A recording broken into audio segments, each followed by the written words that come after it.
Hello everyone, ये जो reading है वो रहने वाली है specially for the extra marital people. ठीक है, जिनकी ऑलरेडी शादी हो चुकी है, चाहे वो डिवोर्स भी हो गया, कोई फ़र्क नहीं पड़ता, या फिर अभी शादीशुदा हैं, ठीक है, पार्टनर के साथ भी रह रहे हैं और एक्स्ट्रा मैरिटल अफेयर भी हो गया। सो कई लोग ये जानना चाह रहे हैं कि भाई इसको मिलने का मकसद क्या है, भगवान ने हमको इससे मिलाया ही क्यों। हो सकता है अभी इस टाइम आप नो कॉन्टैक्ट सिचुएशन में बातचीत नहीं हो रही, या आपको ये डर लग रहा है मेरा इतना अच्छा रिलेशनशिप है, कहीं आगे जाके ख़राब तो नहीं हो जाएगा। Like what is the reason behind it. ठीक है, जिन भी लोगों ने अभी तक चैनल को सब्सक्राइब नहीं किया, प्लीज़ चैनल को सब्सक्राइब करें, प्लीज़ लाइक कीजिए, शेयर कीजिए, राइट। एंड कहीं भी अगर आप ये रीडिंग देख रहे हैं तो मुझे फॉलो करना बिल्कुल ना भूलें। एंड आपको स्विच वर्ड्स की वीडियो भी मेरे दैट चैनल में मिल जाएगी, जो डेली बेसिस पे हम एक कोशिश करती हूँ मैं एक वीडियो ज़रूर पोस्ट करूँ। एंड यू नो हमारा एक ही नंबर है, पर्सनल कंसल्टेशन की लाइन ओपन है अगर किसी को अपनी पर्सनल कंसल्टेशन लेनी है, क्योंकि ये तो देखो टाइमलेस रीडिंग होती है एंड जर्नल होती है रीडिंग, तो आपके साथ कुछ रेजोनेट करती है, कुछ रेजोनेट नहीं करती है। ठीक है, तो जितनी आपसे रेजोनेट करे उसको आप क्लेम कीजिए, जो रेजोनेट ना करे उसको आप छोड़ दीजिए। ठीक है, so basically it's for extra marital affair and भगवान ने आपको क्यों मिला है हम ये चेक करने वाले हैं, राइट। ओके, सो सबसे पहले मैं ये देख पा रही हूँ कि आप एक हैप्पी फैमिली की कामना करते थे। आप चाहते थे कि आपका पार्टनर उतना ही लविंग केयरिंग या आपकी उतनी ही इज्जत करे, रिस्पेक्ट करे, ठीक है, जिसकी आपने ख्वाहिश करी थी। बट कहीं ना कहीं वो सब चीज़ें आपको नहीं मिल पाई आफ्टर मैरिज, या तो आप बहुत ज़्यादा दैट इमोशनल ब्रेकडाउन आपका रहा है एंड इमोशनल ब्रेकडाउन रहा है, या अगर आपको कोई हेल्थ रिलेटेड इश्यूज थे तो उतनी एक तो रिकवरी आपकी उतनी अच्छी तरह से नहीं हो पाई, उतनी उतना प्यार, उतना उनकी तरफ से केयरिंग आपको नहीं मिल पाई। वो सिर्फ और सिर्फ अपनी जीवन में बिजी थे आपके पार्टनर।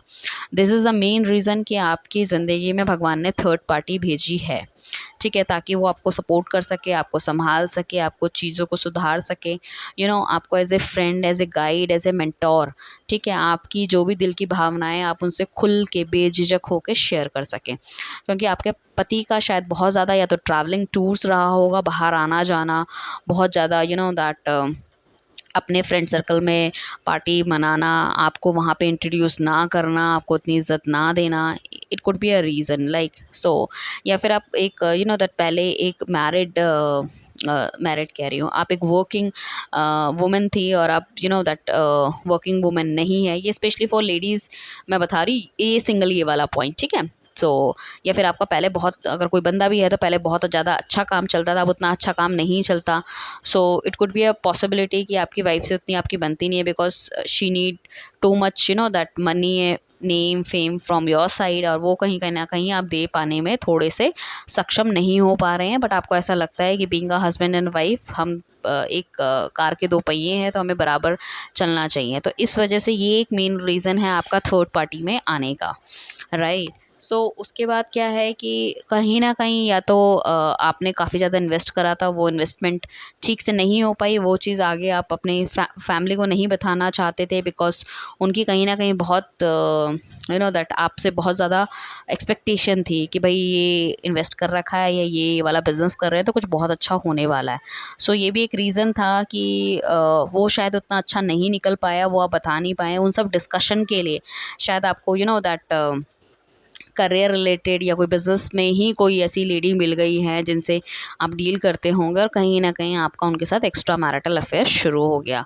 ठीक है, सो एंड कहीं ना कहीं आप या तो वो आपकी फ्रेंड रही होंगी, गाइडेंस आप लेते थे, या आपका फ्रेंड रहा होगा, कुछ इस तरह की चीज़ें हैं कि बिज़नेस रिलेटेड चीज़ों में बहुत पॉसिबिलिटी है मिलने की, या आसपास में आप कोई नेबर थे, वो भी एक पॉसिबिलिटी है कहीं ना कहीं आप दोनों के मिलन की। ठीक है, सो अब हम देखने वाले हैं कि जो थर्ड पार्टी आपकी लाइफ में है, देखो ये तो हमें पता चल गया कि भाई क्यों हुआ, क्योंकि एक्चुअली में आप अपनी ज़िंदगी में सैड थे, आपको वो प्यार नहीं मिल पा रहा था, वो आप डिस्कस करने के लिए कोई कोई दैट कोई रूम ही नहीं था कि जहाँ पे आप जाके खुल के अपने दिल की बात करें, डिस्कस कर सके। सो ये एक रीज़न है, भगवान ने आपके लिए एक बंदा भेजा जिससे कि आप डिस्कस कर सको। ठीक है, अब हम देखने वाले हैं कि भाई ये थर्ड पार्टी का क्या रहेगा। थर्ड पार्टी आपके लाइफ में अगर सब कुछ ठीक है या नहीं है, या फिर इनकेस आप नो कॉन्टैक्ट सिचुएशन में हो, तो कब तक आप उनके साथ कॉन्टैक्ट में आ सकते हो, नहीं आ सकते, वो आपके बिना खुश है नहीं है एंड ऑल।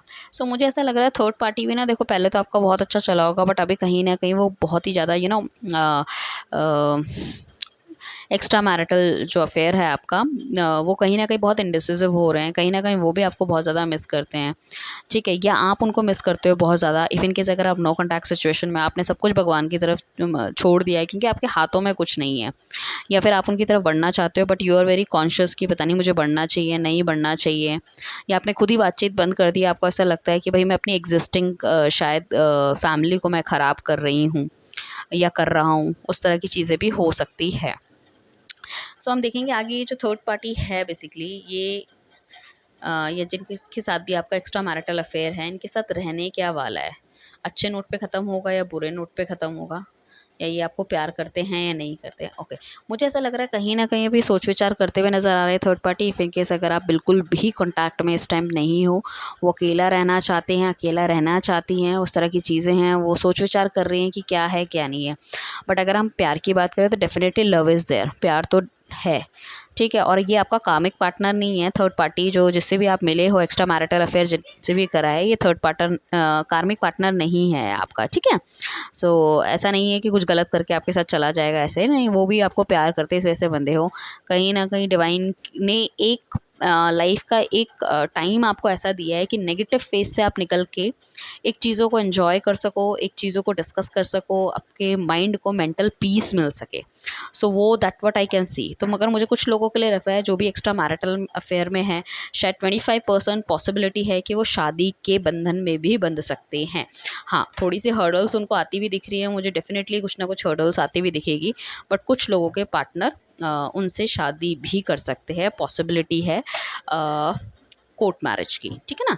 अगर नहीं घर वाले मान रहे तो कोर्ट मैरिज की पॉसिबिलिटी है। सो आई होप आपको रीडिंग समझ में आई होगी, किस तरह की रीडिंग हमने बनाई है कि third party extra marital affair आपकी लाइफ में क्यों हुआ है, because you are pissed off with your husband और वाइफ। कहीं ना कहीं आपको वो गैपिंग उनसे नहीं मिल पा रही थी, वो प्यार नहीं मिल पा रहा था, वो स्नेह नहीं मिल पा रहा था, या फिजिकली भी आप यू आर नॉट सेटिस्फाई, या वो आप पे ध्यान नहीं दे रहे थे, या फिर वो अपने फैमिली फ्रेंड्स में बिजी थे, या उनका कहीं और अफेयर था।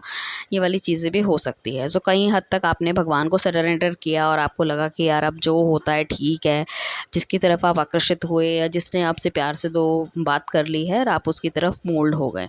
सो वो बंदा भी या तो सेम सिचुएशन में हो सकता है या फिर अनमैरिड हो सकता है, उसको भी कहीं ना कहीं आपका साथ अच्छा लगा, उसका आपकी बातें अच्छी लगी और आपकी आपकी जो स्टोरी थी उससे वो कनेक्ट हो पाया, ठीक है। इफ़ इन केस अगर अभी नो कॉन्टैक्ट सिचुएशन में आप चल रहे हो, सो पॉसिबिलिटी है तो बंदा बहुत ज़्यादा करियर ओरिएंटेड हो रहा है, करियर में बिल्कुल भी अच्छा नहीं कर पा रहा, तो एक ध्यान उसका वहाँ हो सकता है। इफ़ इन केस अगर वो बंदा मैरिड है तो एग्जिस्टिंग फैमिली और आप में बहुत ही ज़्यादा वो सोच रहा है कि उसे क्या करना चाहिए, हालांकि खुश बंदा भी नहीं है, आपकी तरफ बढ़ना चाहता है, प्यार है, बट कहीं ना कहीं चीज़ें स्टक हो रही है। 25% लोग आपस में शादी भी कर सकते हैं या शादी के बारे में भी सोच सकते हैं आने वाले 1 महीने के अंदर, ठीक है। इफ़ इन केस अगर आप नो कॉन्टैक्ट सिचुएशन में हो तो विद इन 6 मंथ्स हो सकता है कि आपकी कॉन्टैक्ट शुरू हो, ठीक है। अक्टूबर हो सकता है एंड मुझे लग रहा है कि विद इन 3 मंथ्स हो सकता है, एंड ये ज़्यादा स्ट्रॉन्ग पॉसिबिलिटी लग रही है। तो 6 महीने में आप लगा लीजिए, दिसंबर या जनवरी के आसपास तक, या फिर 3 महीने में, या फिर अक्टूबर तक उनकी पॉसिबिलिटी है आपके पास आने की।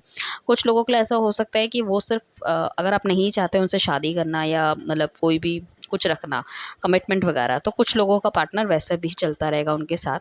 बट हाँ, काफ़ी ज़्यादा लंबे समय तक ये सब चीज़ें नहीं चलेंगी, मैं वो भी आपको बता देती हूँ, और कब तक चलेंगी ये चीज़ें भी देख लेते हैं, ठीक है। काफ़ी कुछ लोगों के लिए मुझे लग रहा है सिर्फ फिजिकल प्लेजर के लिए शायद ये रिलेशनशिप बना है, तो अगले साल तक मुझे ऐसा लग रहा है, ठीक है, अप्रैल अप्रैल तक ये चीज़ें चल पाएंगी। और आप दोनों के बीच में जो काफ़ी ज़्यादा लड़ाई झगड़ा है, फिर केस आप कमिटमेंट चाह रहे हैं और वो कमिटमेंट नहीं दे रहे, so it could be a possibility कि शायद वो आपके साथ फिजिकली इन्वॉल्वमेंट में रहना चाहते हैं, और शादी या शादी से रिलेटेड कोई चीज़ या आपको कोई सॉलिड कमिटमेंट उनकी तरफ से नहीं मिलेगी, तो आपको ये रिलेशनशिप इसी तरह से चलाना होगा। बट अगर कमिटमेंट का बहुत ज़्यादा इशू रहेगा तो कहीं ना कहीं ये रिलेशनशिप ख़त्म भी हो सकता है।